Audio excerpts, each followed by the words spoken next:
তারপরে বনগাঁ স্টেশন থেকে ট্রেনে উঠে পড়লাম, ট্রেনটা ছেড়ে দিয়েছে। তো আমি গেটে দাঁড়িয়ে একটু ভিডিও করছি, এই যে বনগাঁ স্টেশন থেকে বেরিয়ে। তো তারপরে হাওড়া স্টেশনে নেমে গেছি। তো এখানে বৃষ্টি হয়ে এত পরিমাণ বৃষ্টি হয়েছে, পুরো রেলের স্টেশনের উপর জল জমে গেছে। বৃষ্টির জন্য ট্রেনটা অনেক লেট হয়ে গেছে, তারপরে আমারও অনেক লেট হয়ে গেল। তো চলো আগে।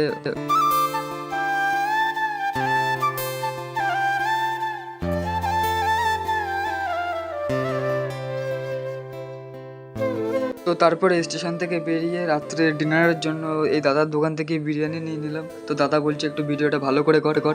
তো গাইজ এখন আমার এই 7 সমুদ্রের 13 নদী পার করে ডিউটি সাইডে যেতে হবে। তো চলো আগে এই 7 সমুদ্র 13 নদী পার করে নিই, তারপরে আবার কথা। তো তারপরে 7 সমুদ্র 13 নদী পার করতে করতে দেখি আমার জুতোটা পুরো ভিজে, পুরো পুরো হয়ে গেছে বাস। তারপরে কি করব, আর কিছু করার নেই, যেতেই তো হবে 7 সমুদ্র পার। বৃষ্টি অতিক্রম করে এখন আমরা রোডে উঠে গেছি। তো রোডে এখন যাবো সাইডের দিকে।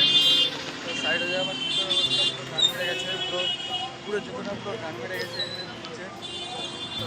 তো তারপরে আমি ডিউটি সাইডে ঢুকে ড্রেস আপ করে তারপরে আমার রেজিস্টার খাতার নামটাম লিখছি। তো এসব প্রসেস কমপ্লিট করতে 11টা বেজে গেল। তো তারপর রাত্রে আমার ডিনার টাইম হয়ে গেল। আসার সময় যে বিরিয়ানিটা নিয়ে এসেছিলাম সেটাই খাচ্ছি এখন আমি। তো আমার খাওয়া পুরো ডান, এই যে। তো গাইজ আজকের মতো মিনি ব্লগটা এখানেই এন্ড করছি। যদি ব্লগ ভালো লেগে থাকে তাহলে একটা লাইক, কমেন্ট, শেয়ার করে পাশে থেকো। আর এরকম মিনি ব্লগ দেখার জন্য চ্যানেলটা সাবস্ক্রাইব করে পাশে থেকো। চলো বাই।